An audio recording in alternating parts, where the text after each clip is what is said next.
So this is the website. It's called Philosophy Experiments. We're only going to do 4 questions.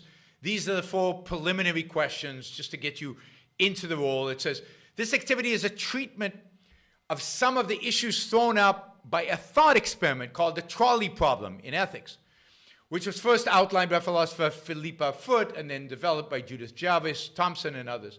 But before we start properly, we need to ask you 4 preliminary questions so we get a sense of the way that you think about morality. There are no right or wrong answers.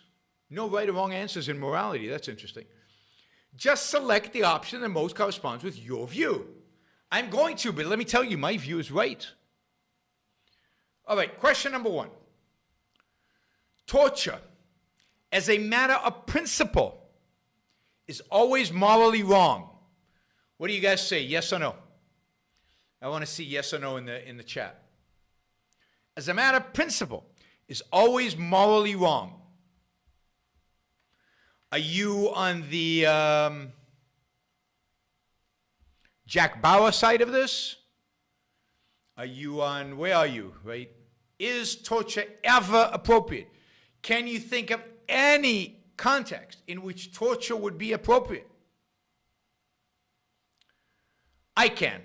Lots of them.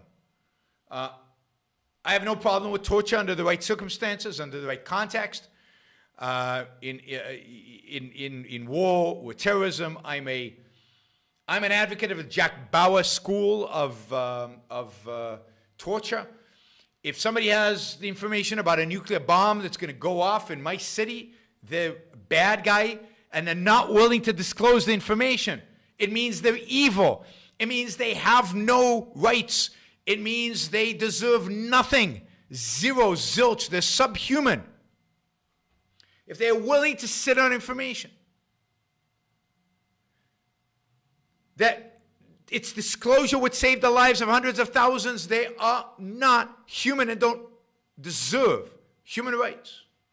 The answer is no. There's absolutely contexts in which torture is appropriate. Judicially, it should not be wrong. There should be clear, objective exemptions under the law for the circumstances under which torture is appropriate, when it is essential for getting information that will save people's lives. So I have no problem. American intelligence forever tortured. Israeli intelligence did. Others do, because it's an effective way of getting information from bad guys. Now, you have to be very careful. You have to be it has to be, judiciously, it has to be tightly controlled. But look, watch 24, the TV series 24, and you tell me Jack Bauer is not right to do what he does. So, I got into trouble with lots of people around this issue because I believe that torture can be appropriate in the right circumstances. Question number 2. The morality of an action is determined by whether, compared to other available options, it maximizes sum total of happiness of all people affected by it. So your action is moral if it maximizes happiness relative to others or doesn't. Opinions. Is this a yes or no? Should the morality of an action be determined by whether it achieves the maximum total happiness? Well, this is objectivism 101. We are not utilitarians. We are not utilitarians. No. The morality of an action has to do with its effect on you, on your life, on your values, not on the sum happiness of other people. This assumes altruism as the moral code without even questioning it. No. Answer is no. Question number 3. It is always and everywhere wrong to cause another person's death. assuming they wish to stay alive, if this outcome is avoidable. Is that true? It is always and everywhere wrong to cause another person's death if it's avoidable. No, I can think of lots of circumstances where it's appropriate to cause another person's death. In self-defense, in a war of self-defense, even in punishing somebody who's clearly unequivocally a murderer and has lost the right to his own life. So no, self-defense is the key here. If you can save the lives of innocent people, without reducing the sum total of human happiness, and without putting your own life at risk, you are morally obligated to do so. Yes or no?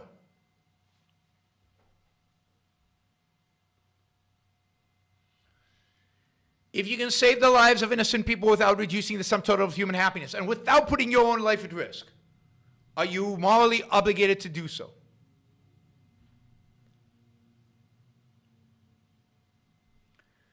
No. Morality is about the pursuit of your own values, your own happiness. It's not about other people's happiness, unless other people's happiness affects yours. It's not about some total utility for the rest of the world. It's not about any of these things. It's about you pursuing your values. Now, often, saving the lives of innocent people is appropriate, but not always. And it can be morally obliged. The only thing you're morally obliged to do is to pursue your interests, your values. Often, that will be consistent with saving the lives of innocent people. Not always. I can think of lots of cases right now. You could take money out of your pocket right now, instead of using it to support the Yaron Brook show, send it to Africa to feed X number of starving kids. That would save the lives of innocent people. It wouldn't put your life at risk, and yet you shouldn't be morally obligated to do so. I don't do it. What's interesting is the summation of this, right? Torture, you get 65% no, 35% yes. Doesn't surprise me. Most people are against torture. Maximize happiness. Almost 50-50. Cause of death, always wrong. It's always wrong to cause somebody's death, even in self-defense. That's ridiculous.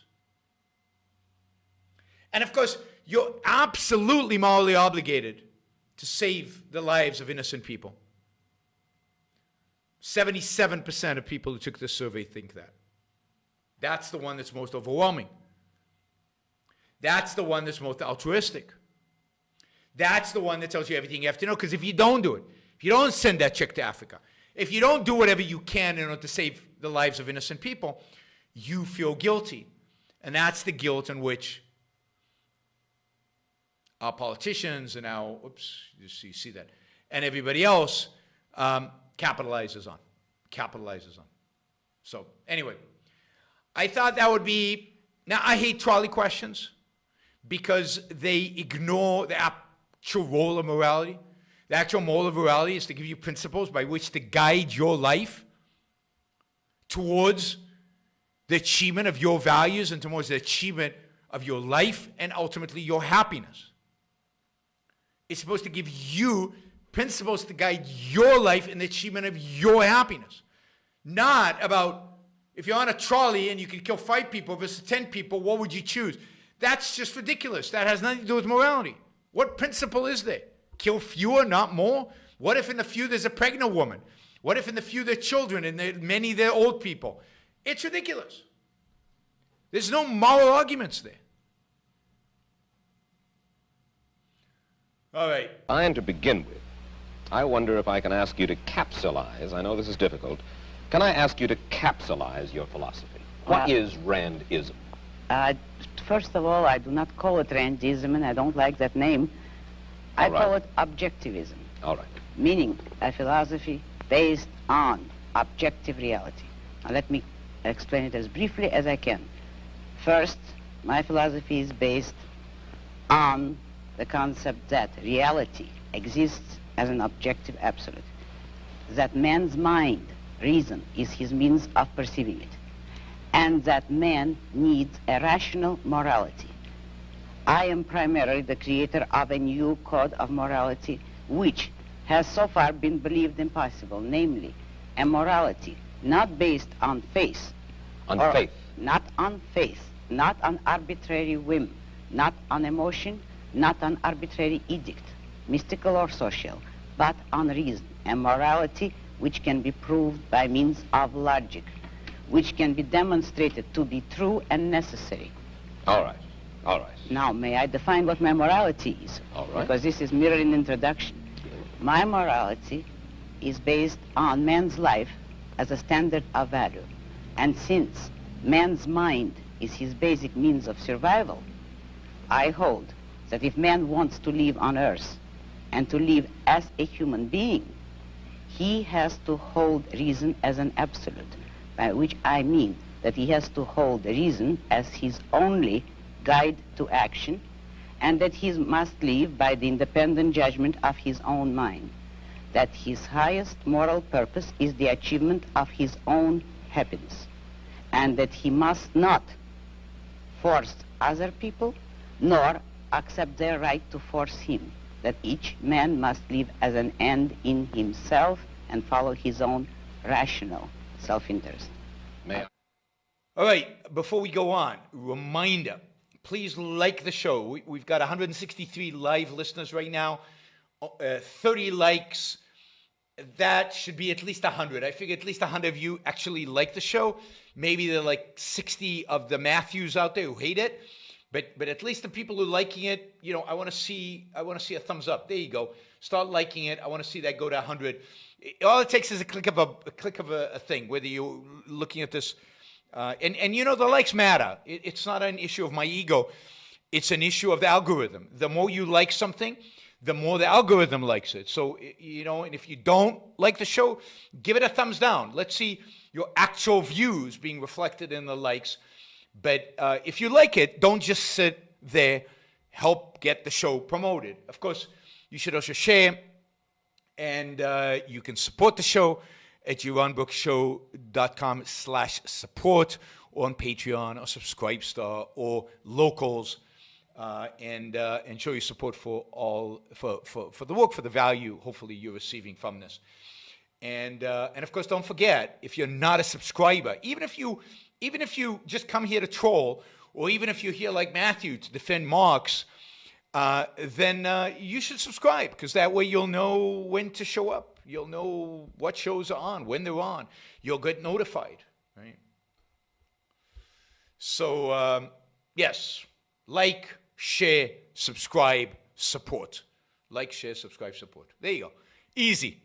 Do one or all of those, please.